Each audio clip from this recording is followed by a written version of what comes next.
So at any rate, so Tim is an artist who I've long been fascinated with, love the work, and I'm really thrilled to have the pieces here at the gallery. So Tim, do you want to talk a little bit about the title A Green Place and maybe why we chose that for the exhibition?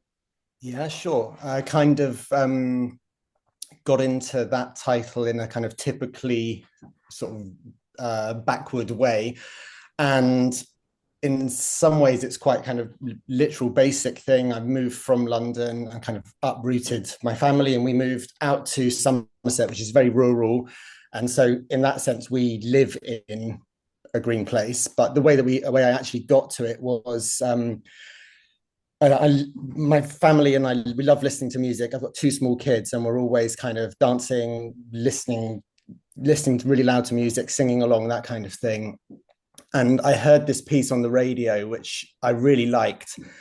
And it was kind of a spoken word thing, but it was cool. It was jazz, but it was about the color green. And I thought I wanted to play it to my daughter. And when she came back, I was trying to find it on Spotify, and I couldn't find it because I couldn't remember the title. I couldn't remember the artist. And it had this, I was searching through Spotify for green, and this, a song came up, which is from The Little Shop of Horrors Hmm. musical, and she liked the logo of the picture, and she played that, and we had this kind of mad time um, singing along to this song that neither of us had ever heard before. Neither of us knew it, and you know how kids are like sing along to Sure. words they don't know. They're just like just after the words they're singing, Yeah, yeah. and it was this really great, fun sort of memory that I had singing along. And I think the song is actually called it's called Somewhere That's Green. But I ended up with A Green Place because I wrote it in a book and everything. So I kind of ended up with a title that's A Green Place, which is kind of where we are. But I got to it through a kind of weird, kind of cool memory that I had with my daughter, basically. Well, that That's sounds like kind of a good jumping off place to talk about the work because at least a few of the things we've discussed is sort of serendipity, the power in art making to follow your art creating impulse in directions perhaps you don't expect, sort of observing and being open to the new. Do you want to talk just a little bit about your process and kind of how you make some of these works while I give people perhaps some close-up views of some of the paintings, just the sure. materiality of them or whatever makes sense as a place to start. Yeah, sure. I think I am like a really observant person. You talk about kind of, you know, being aware of your surroundings, and I see everything wherever I'm going. If I'm walking in the street, I notice stuff that's on the floor, the things people have dropped, people are saying. And you know, I lived in London for nearly 20 years till quite recently, and around my studio was an amazing place for picking up materials, so like lots of kind of odd things I would find, and I would start to put them in the paintings. And there was stuff that people had fly tipped, and I would collage them basically into the paintings. And I still do that same thing, looking whenever I go anywhere, and I do pick things up all the time. But now, because I've changed sort of situation, we're really in really rural area. It's just like trees around us, so the stuff that I find is different basically. Mhm. So I'm Yep. still picking them up, still kind of harvesting stuff. And like these, I've got these amazing plants. I've always loved plants and stuff. And this, I've got this massive miscanthus, which is what this is, dried here. Uh-huh. And it grows in my garden. So I harvest that and collage that into the paintings. So there's just kind of constant just collecting of things, and then they all end up finding their way into paintings. And sometimes they kind of, like at the moment I'm using a lot of rope and um sort of chains of like beads basically. So I started to begin with, I found a piece of rope on the street and I put it in the painting, and it was really effective. And you know, I can't make a studio practice out of things that I find one, you know, finding stuff every day that's different. So it kind of, some things really feel like they work better, and then they become like a thing that I'll buy lots of. So I've got masses and masses of sort of different thicknesses of rope, and the chains of beads and stuff are kind of working well, but they're sort of generally kind of more, yeah, the materials are kind of more organic just because of where I am, basically. And so do Um, you say pick up one thing and you think, okay, I'm going to make a painting from this? Or is it sort of like this is interesting and it sort of sits in your mind? How does that initial armature, so to speak, on the painting kind of come together? I think I think of basically everything as an art material, I think. So I end up having to go through life deselecting things rather than selecting things. Like we had probably a month ago, so we had this mad, crazy storm, and my greenhouse got completely smashed up, and it was all this mangled metal. And then my first reaction is, wow, that would be cool to make some kind of art from. But so I approach everything like that. So I have to, yeah, I just I pick up a lot of things. And I don't know, yeah, it can be the color that I'm interested to or the material. Sometimes it's the context of things out here when if you're driving along and there's sort of hedges and loads of grass and plants and everything, and then there's this sort of deflated helium balloon that's of a flamingo.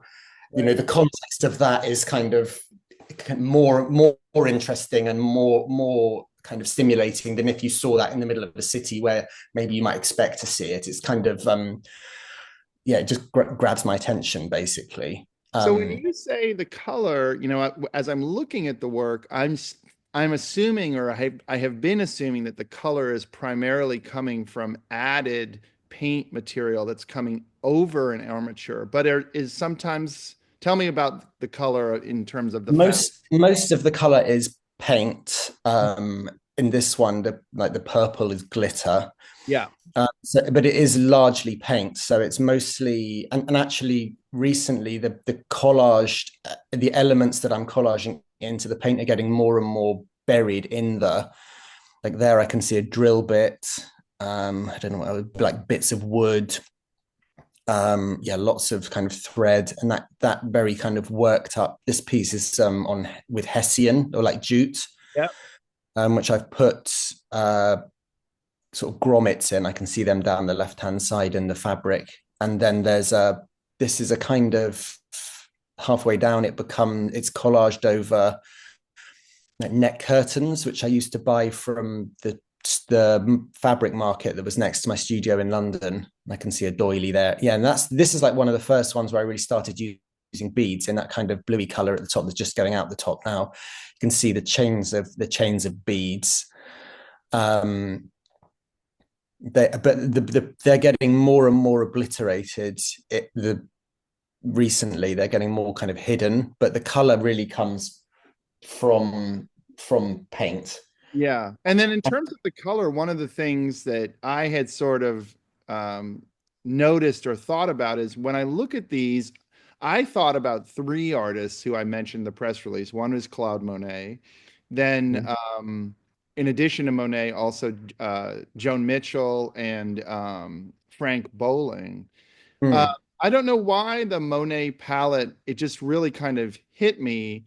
And I think of Monet as an artist who works between city and suburb Yeah. and who is kind of in multiple places. And then I had also thought about, so is something like that resonate, or I mean, tell me, talk about your color, your paint color palette just a little bit, perhaps. I think like, working out the color is kind of the thing that I enjoy best, and Mhm. then using the materials that I'm collaging in was Yeah, a way of adding color because I don't really want brush strokes or yeah, almost don't really want the sort of evidence of the artist's hand, particularly in the painting. So it was a good way of if I find something like a big brooch or or a piece of rope or whatever, if I stained it with loads of really wet paint and then apply it into the painting, it's building up color without applying it very sort of carefully. yeah. And yeah, that's sort of what it allows me to do, really. And when you And it talk just about not wanting to together. have, sorry, when you talk about not wanting to have brushwork, can you talk a little bit about what you mean by that? Yeah, well, I think the paintings have a sort of feeling that they could have almost been unearthed in a Uh-huh. way. They look like they're sort of the earth. Um, and I think some of the things, particularly the things like the beads, they look like they could be, you know, like fossils. You know, when they kind of dig up skeletons of dinosaurs or something, like all of that, or like peas in a pod, or a string of bubbles in water. You know, they Mhm. look. This one, you know, if you have the feeling of like sediment, Mhm. um, and if you look at the floor out in the countryside, you know, you see this. This is what you see. You see the texture like that, and you do see these kind of color, mad colors, and you kind of think. Sometimes I'm making a painting and I mix this color and think, wow, you can really make this very synthetic acrylic color, which is just so intense and so vibrant. And you Mhm. think, well, that isn't a natural color. But then you go for a walk and you see this like lichen or moss or something on a tree, and it's Mhm. this bright acid yellow greeny color. And you Uh-huh. think, you can't beat nature for doing crazy colors. You know, it's just it's all there Yeah. waiting to see. Yeah. Um, but yeah, I think the paintings look. What I'm kind of going for at the moment is to totally sort of give over to letting the materials and the paint interact in a way on the surface that is sort of genuinely letting them do their thing, Yeah. and then letting the painting emerge from that. I'm kind of trying to move away from kind of any sort of composition which I've planned in advance. I'm Yeah. trying to just put it down and let it do its thing, and then I can go again on top of it if I need to or want to. You know, letting the paints like this really, I'm really mixing them so they're quite thin. It's very unpredictable. You know, it's unpredictable paint, Mhm. and it's been very very fun and sort of exciting to paint like that because um you know it's just being really brave because you have to apply the paint like that over the top of it. You know, you are literally going to cover up most of the painting, so it's either going to work or it's not, but it just they get richer the more kind of layers they have, Yeah. um and sort of thicker. And I love the texture of them. Like this one is working on the jute, which I pull it all apart, so you almost get like ladders in it, Yeah. and then it's yeah catches the paint in a great way, and then it catches glitter if they have glitter. It kind of like gives steps for the glitter to sort of land on. Yeah. Mm, So you yeah. talked a little bit about your paintings feeling like landscapes. And of course, when I had thought that originally, I thought about, landscapes and horizon line. But it's very interesting hearing you talk about nature. It sounds like, in a certain sense, you're saying that that perhaps there's a parallel, or even a kind of a real immediate commonality between natural processes and how nature kind of works and grows and berries and functions entropically, almost, and the studio practice or the practice of making the painting itself. Does that ring true? What do you mean that there's kind of the paintings? I think in some ways the paintings are like nature because they have their own will, you know, and you can't sort of working in the way that I'm working at the moment. I feel like they will do their own thing, and you know, nature will kind of do its own thing. You know, Yeah. if you have a garden, then and it's next to a wood, you know, you're basically kind of fighting every day to sort of stop the wood kind of totally taking over your garden. Yeah. In the same way, the painting, you know, when you're working with kind of very liquid and fluid materials, that too sort of does its own thing, and you're kind of trying to. Well, I'm not trying to tame it, but if you wanted to, that would be the sort of similar Yeah. kind of thing. I don't know if that's sort of answers Yeah, I what think you. that's kind of what I'm thinking about. I mean, just thinking about, um, nature is a place where things follow processes, and as you when say, when I moved when I sorry to interrupt, when I moved here, I had that massive grass thing that I absolutely love, yeah, and I was so excited to put it in the paintings. I cut a couple of fronds of it and put them in the paintings. I thought, this is great. I've got so much of it. mhm, And then we got this huge storm, and all of it got totally destroyed. All of the seed heads got blown off, and they were just all broken. yeah. And then I was like, oh, I've missed the harvest basically.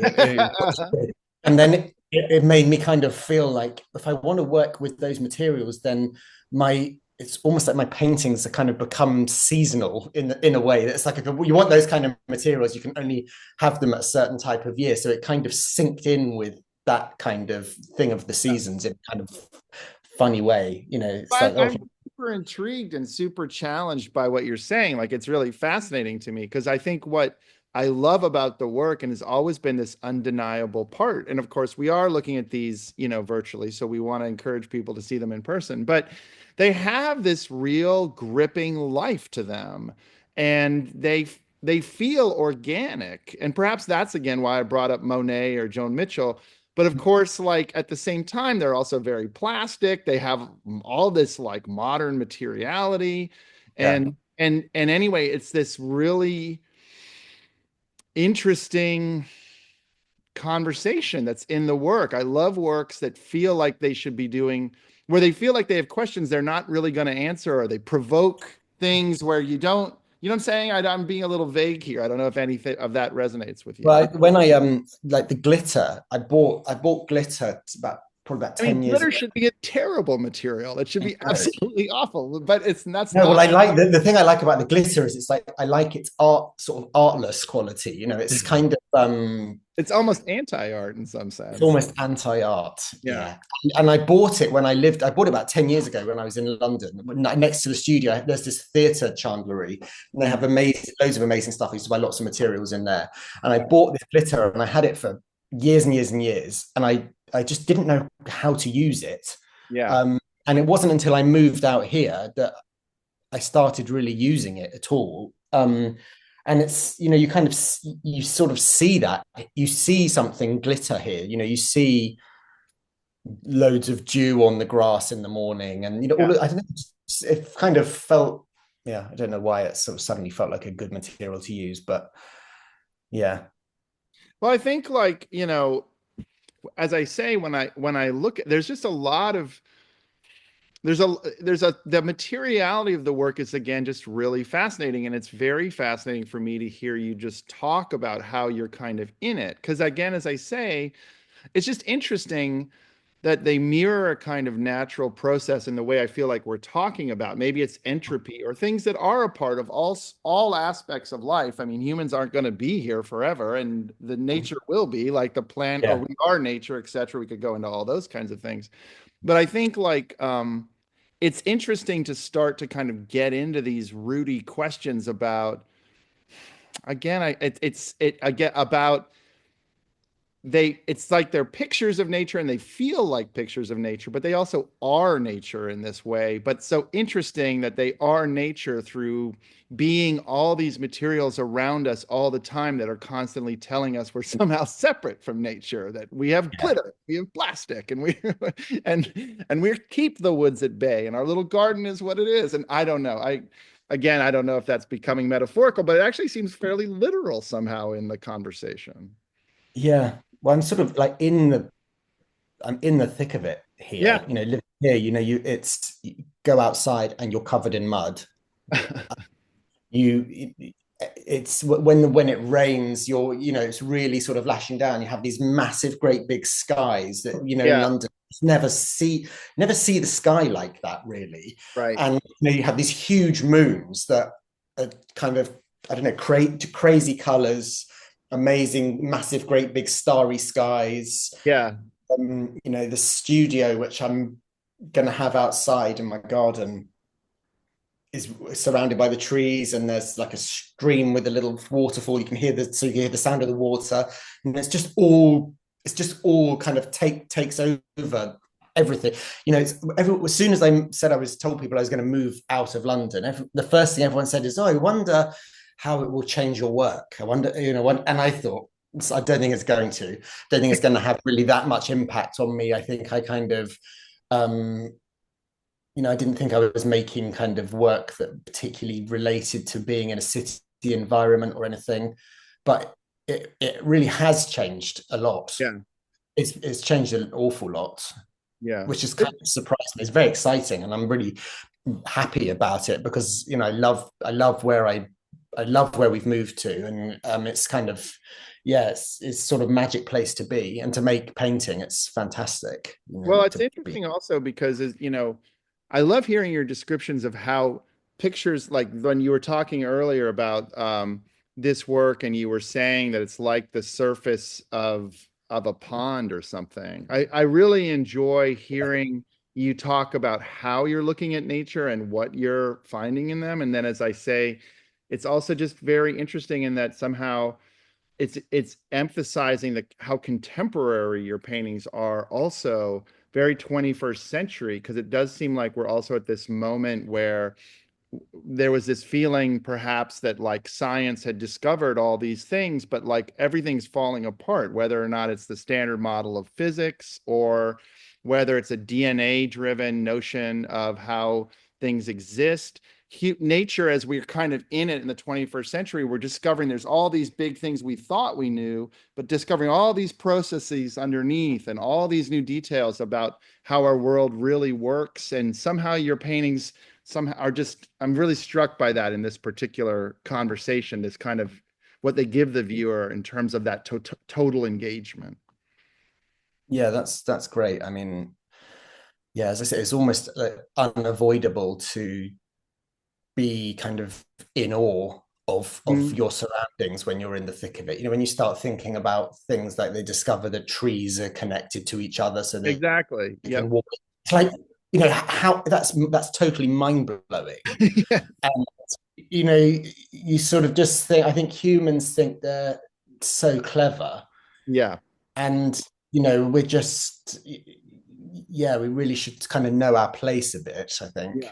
um Well, that whole idea yeah. that like two ants can touch, and in that second, they can know everything about that other ant, every ant that came before it, they're everything. Anyway, sorry. So what about Why? just wild? Is we're kind of getting to the end here. Is there anything that we haven't talked about that you might want to talk about? Is there anything that I want to talk about that I feel like we kind of covered, where I'm at really? It's like, just how it's in the last few years, it's like massive shift, which I'm really just enjoying going with. Yeah. I've making over the last few years, I've been making loads and loads of small paintings, and I really felt and believed that I was someone who just really only wanted to make small paintings. And I've realized I'm building a studio. I told you in the already, but I'm building a studio in my garden, which is like so near to being ready. They're pouring the So internal excited. on Monday. They're doing it on Monday. And sort of having this feeling that I'm going to have this big space again, because I haven't had a big studio since I was in London. So 4 years of tiny spaces to paint in. I'm itching to make some big things again. And yeah, I've kind of realized that actually I do enjoy making small paintings. I love making small paintings, but I think the reason I had been thinking that was kind of maybe the only thing I wanted to do is because that's really all I've been able to sort of handle in a kind of really confined space. So yeah, I'm just looking forward to getting stuck into some massive things, and then bringing in these new materials on a bigger scale. Yeah. Started working on big diptychs and things. So it's I'm kind of buzzing, basically waiting. Well, two two two more weeks and I'll be in there. that's awesome. Well, we're looking forward to doing a project here together in Los Angeles. Yeah, It's just so exciting to be able to talk with you, Tim, about the work, and just really a thrill. If people have any questions, of course, just feel free to email me, and you'll be seeing more things that we'll be doing with Tim Garwood come moving forward. And just what a delight. I really appreciate your thank you so much for your time to time. chat with me, and really appreciate your sharing your work with us. So have a great evening there, Thank you. and we'll Take it talk more easy. soon. Okay, bye. Cheers. Bye.